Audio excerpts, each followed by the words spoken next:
Hello my friends and welcome, my name is Dennis and this is the latest update from Ukraine. We have some awesome news coming from the Russian military airfields. Some of them just got kaboomed. I mean just one of the military airfields, okay, but it's one of the most important ones for Russia because it's very close to the Ukrainian border and Russia deployed many of the fighter jets out there. Even if we zoom in the image, you may see lots of the MiG-29s and more modern Russian fighter jets, like probably Sukhoi Su-30 or something like that. And according to our information, Russia moved more of the fighter jets out there, including Sukhoi Su-35, the best Russian fighter jet out there. I mean, serial production fighter jet. So this airfield is important because it's located not far away from Millerwa and not far away from Ukrainian border. You can see it's very, very close. And here you may see Luhansk as well. And here you can see what happened early morning on that airfield. Yes, it was on fire. Someone smokes at the wrong place all the time in Russia. The Ukrainian military command already claimed responsibility for this event, but the main question is whether it was ATACMS or not, or it's just a standard drone strike, the massive one. Well, the Russian side says that definitely those were the drones. They even declared that they've shot down 26 of the drones. Well, probably they did it with their military airfield as usual. The independent sources and eyewitnesses also reported about the drone strikes. 16 of the kabooms were reported in the airfield area. But still there is the tiny little chance that Ukraine used the ATACMS missiles. Well, again, you may see that Millerwa is very close to Ukrainian border. Probably there is not more than 20-25 kilometers. So it seems like Ukraine could have used even artillery systems to target this airfield. And why Russia stored a very vulnerable fighter jets?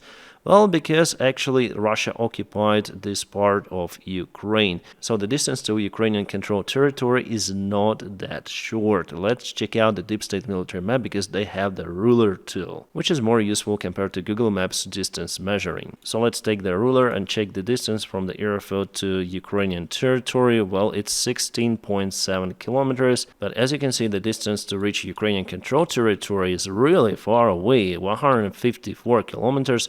Roughly 100 miles. For this reason, just drones or ATACMS could be used. Then I first saw the satellite images, I thought that it was ATACMS, but now I think that those were the drones. Yeah, and by the way, we have the new satellite image of this airfield after the strike. I wonder why I haven't showed it to you just from the very beginning. Let's watch it. Well, here we go, the Millerwa airfield. The satellite image quality is not the best one, but you may see many of the Russian fighter jets on the apron, and something definitely was burning out there. Over here, over here, and over here, and probably even here. But experts showed just 3 of the spots. Sorry guys, I cannot show you all of the images on this YouTube platform because it's quite restrictive. It's actually sad because there were numerous of the videos filmed by the eyewitnesses, but I shared those on my Telegram channel, so you may check it out in the video description just below. It's for free. You may just go to my Telegram group and be updated on the situation in Ukraine. So definitely before, after, we have 3 of the main spots of the fire.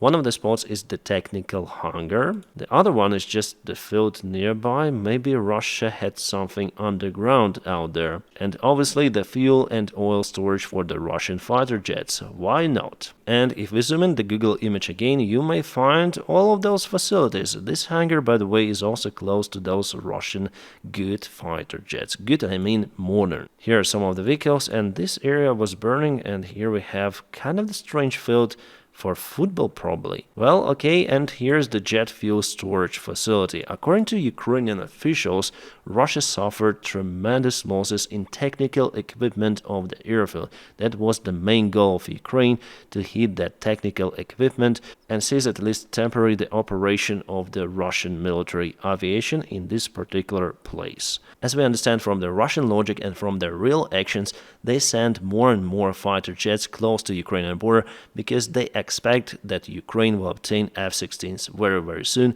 and they need their fighter jets to counteract to that new threat. And you know what? Even yesterday I told you that there could be some of the good news about the ATACMS permission for Ukraine for it to be used against the Russian aviation on the Russian military airfields on the Russian territory. From what we know, the negotiations with the White House are at the final step, but because of the political situation for now in the United States, the final decision was postponed a little, but for sure 100% Ukraine will get that permission. which means that all of those Russian military fighter jets will be just kaboomed in a single attack. Single strike is enough, like 5-6 ATACMS missiles. They'll just send shrapnel all around, kabooming most of the Russian airplanes. The planes are not the tanks, they don't have the robust armor. They're mostly made out of the composite materials and aviation alloy, or aluminium, you may call it differently. Thin and light material, easy to be penetrated by mostly everything. But our allies at this particular point still afraid to escalate. But as I say to you, the positive news are imminent, hopefully coming very soon. So why wasn't it that ATACMS strike performed by Ukraine? Well, simply because the Russian military fighter jets are intact. Unfortunately, just the technical infrastructure of the airfield received the critical damage. So at least for some period of time, this airfield is unable to operate with its fighter jets, unable to refuel them and perform maintenance actions. That's why I think that it was definitely a successful strike by Ukraine, but still there is the tiny little chance that during this strike Ukraine already had used ATACMS. So why is it possible? Well, let me show you again the deep state military map. Here you can see the vast area which is controlled by the Russian army, and they have air defense systems also at the border over here and near the front line. So for Ukrainian drones to reach this area, well, they should cross all of that air defense. But for ATACMS, it's much easier job to do. So maybe definitely Russia managed to shut down some of the Ukrainian drones, but at least few made it to the target. And in a nearby future, Ukraine will continue its job working on the Russian military airfields to eliminate the threat from the Russian aviation. Our guys already know what to do, at least with the drones, because they have experience with the Russian oil refineries. As you know, there were many strikes by Ukraine on those facilities. Well, I see that Ukraine lowered the intensity of those strikes, but nevertheless, they continue. So again, guys, the positive news which might boost morale not just of Ukrainian soldiers, but of the Ukrainian society. And Russians obviously disappointed about this fact. Now let's go to the other news. But before we go to them, I want to tell you that I have the Patreon page, which you may find in the video description just below. So if you want to support the job that I do daily on YouTube, you may join my Patreon. Thank you so much for your motivation. Oh my god, again something is happening in Shebekino, Belgorod Oblast, Russia. They have deadly smokes, absolutely, and the governor of the Belgorod Oblast already announced the evacuation of some of the settlements close to the Ukrainian border. He also mentioned that they will let Russian soldiers to occupy the buildings and households of civilians. Well, probably they will forcibly remove civilians from their own homes. It's crazy, but it's the reality. And you know, according to the recent polls, somehow the people of Belgorod People's Republic do not support the special military operation. Well, still there is some percentage of the population which supports Russian idea to occupy Ukraine, but they don't watch this special military operation propaganda on the Russian TV. They experience it live in their villages, towns and cities. For this reason, they would like to stop it. But the rest of Russia, together with Putin and his circle, they do not care. They just say hooray and Russia will be victorious no matter what.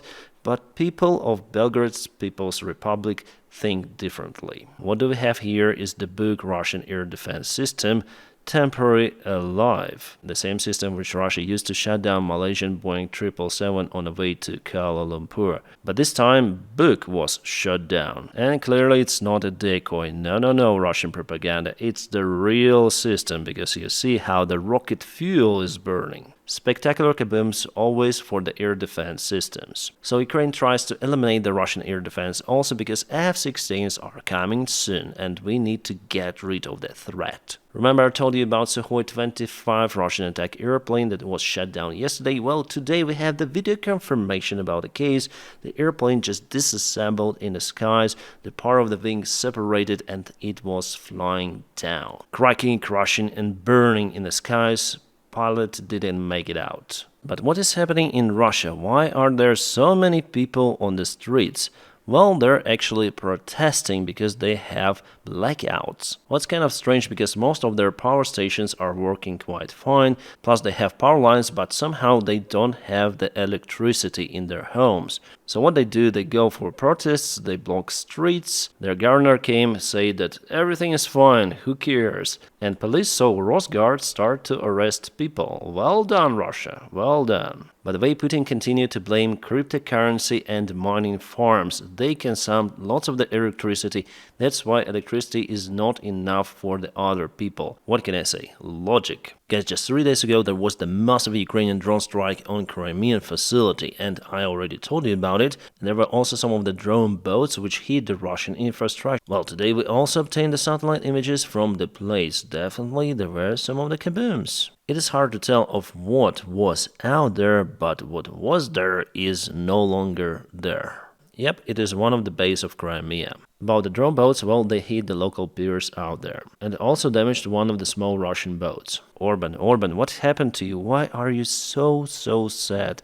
Maybe because you don't have oil coming from Russia any longer. Yeah, I told you about this news, I think even yesterday, just briefly, but we have the real numbers coming now. So 70% of all of the oil which comes to Hungary is being supplied through the Druzhba pipeline that goes through Russia, Belarus and Ukraine. But now Ukraine just blocks the pipeline, applying all sanctions on the Russian oil transit. So Politica says that Hungary cannot obtain oil from the other country that fast. They simply don't have those oil logistic facilities. For this reason, if Ukraine doesn't unblock the pipeline very soon, Hungary could face a sharp rise in energy prices and shortage of electricity. Again, Hungary calls the Ukrainian decision incomprehensible and unacceptable. Hungary will raise the issue of Ukraine's ban on oil supplies from Russia in the European Union. This topic will be discussed very soon, in a couple of days, the 22nd of July, at the meeting of the European Council at the level of the foreign ministers.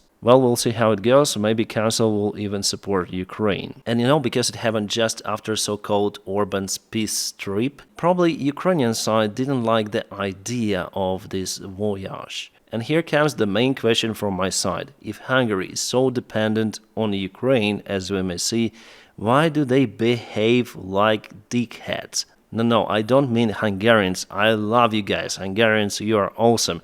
But your politicians, your government is just crazy. That's why, unfortunately, we have some of the tensions between the countries. But after all, we are friends. I mean, people with people. So Hungarians, sorry about the case. But I think that Ukraine should respond on Orban's threat. And he plus other strange leaders, including Putin, are threatening Ukraine to give up Ukrainian territory to Russia. Boris, what happens to you here all the time?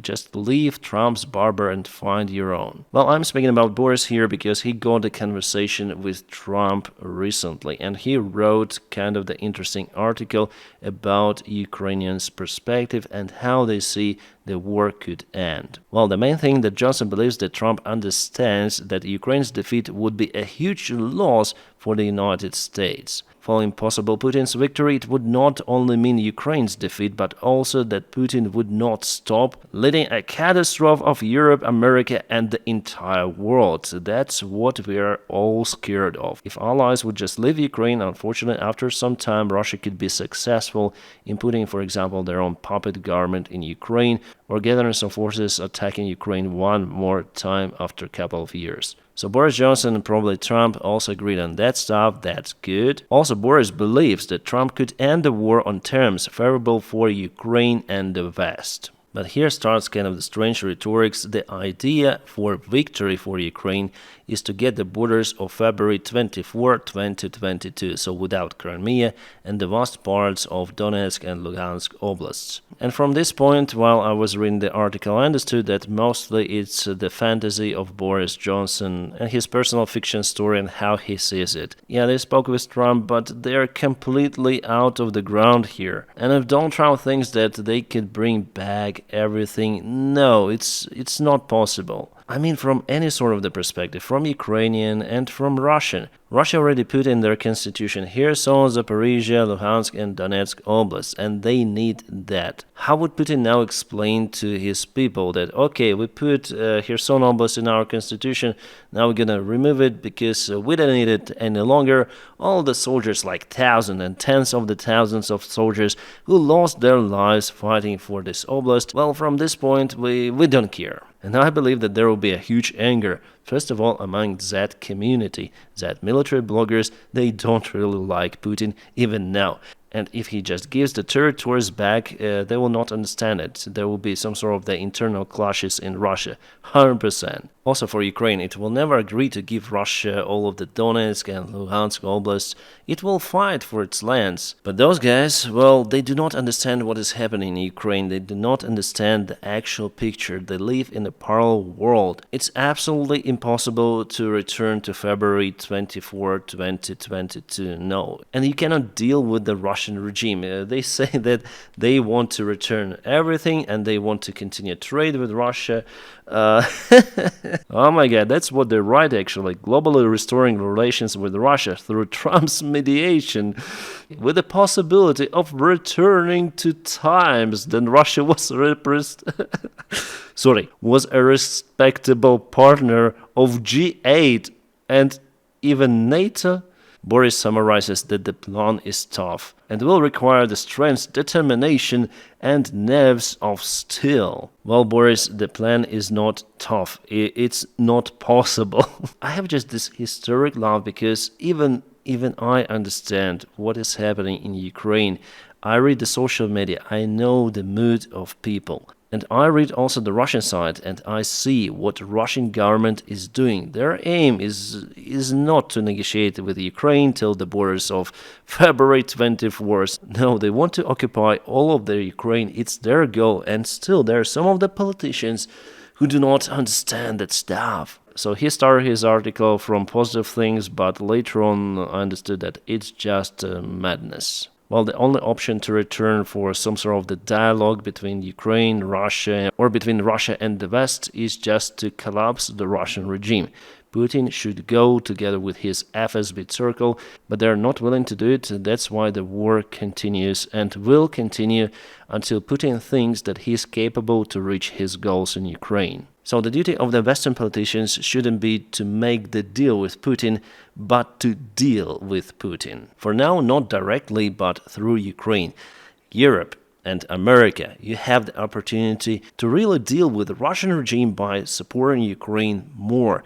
It's the unique opportunity which exists right now. And if Ukraine fails with it, let's say because of lack of the support, you'll have to deal with Russia directly. And the borders will be far, far away from February 24, 2022.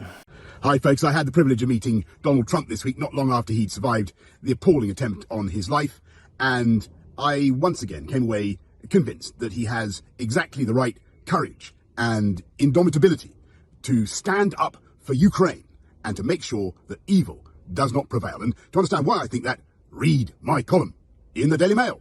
Yeah, guys, I also call you to read out this article. I shared it with detailed explanation on my Patreon page, and you may check out the Daily Mail itself, but you know my attitude towards this article. Guys, if we have more details about Trump-Zelensky conversation, I think it's important, so I want to tell you about it. Well, Zelensky called Trump not to believe representatives of those countries who are trying to justify Putin's actions. I think Zelensky meant Orban. I think that Orban met with Trump around 10 days ago. At the same time, Trump calls Zelensky not to believe that his victory in elections could be beneficial to Russia. Well, it is interesting. They also discussed the issues of the Ukrainian support, but we don't have more details about that one. And also Zelensky mentioned the attacks on the Ukrainian civilian infrastructure, including the children's hospital Ohmadet in Kiev, plus the recent strike on Mykolaiv residential building, which took many of their lives. Well, guys, there is also the possibility for Donald Trump to continue supporting Ukraine, but that possibility is very low. And politicians, well, they do change their opinion a lot. About President Biden, well, I'm monitoring the information coming. There were numerous of the reports that he might resign even this weekend. I mean, he will stay as a president, that's what I think, but he will drop off from elections. However, his last statement was that he will continue to run in elections campaign. He just needs to get out from his sickness, which he currently has, and he will move on. So contradicting information is coming.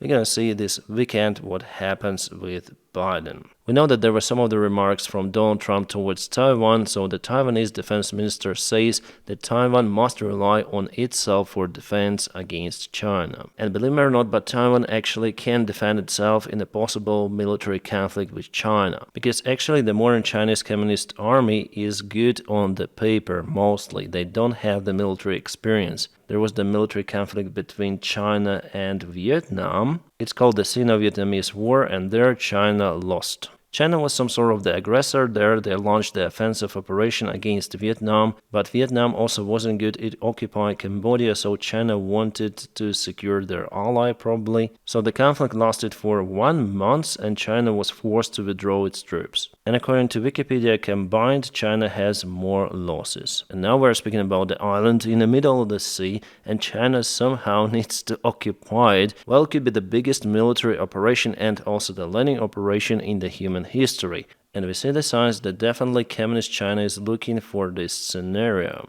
The Secretary of State Blinken made the statement that Iran is very close in producing the nuclear weaponry, nuclear bomb, he says. It could happen as soon as in 1 or 2 weeks, which is crazy. Well, he said that 1 or 2 weeks, maybe a year, they don't really know, but Iran already has all of the technology to produce fissile materials. But again, the United States of America wants to negotiate with Iran to use diplomatic channels to cancel the Iranian nuclear program. I don't think it's really possible. It's like blowing in a house which is on fire. I think that no one is able to stop Iranian nuclear program at this stage in diplomatic way. So what's the alternative? Well, it was shown today by Israeli Air Force, United States Army and also UK. They performed a common strike on the Yemeni Houthi military facilities, kabooming one of their main military bases. Houthis continue their drone strikes on civilian vessels in the Red Sea, and enough is enough, it's time to get rid of those guys, because they put all of the commercial traffic in danger. I can show you all of the videos from the place. It was just enormous fire, but I shared all of the videos on my Telegram. Well, about American forces and UK, we have the reports that they were also involved in this operation, but I don't have details whether it was the direct involvement or not, or this operation was conducted by Israel Air Force only. A new record by the Russian army, Yaroslav Lipovsky, you may see him on this photo. It is his last photo because he became the youngest Russian soldier who lost his life in this war. He just turned 18 years old, then he signed a contract with the Russian army. He was sent to the front lines. After 7 days, he signed the papers. It tells that there was no any training done. So the outcome is quite logical. The monument of Prigozhin in St. Petersburg, someone put a dildo into his hand and also splashed the paint on the monument. Well, probably those who did it knew the hobbies of Prigozhin before he passed away. Yeah, definitely he could have become a new Russian Tsar, but instead people are throwing paint at his monuments now. Guys, not all of the Indian soldiers are fighting for the Russian army. Here we see the video. As I was told, this is the Indian soldier and he speaks Ukrainian in this video. He says that the weather is really hot, but we continue to fight against the Russian army. I'm sharing my love with you and glory to Ukraine.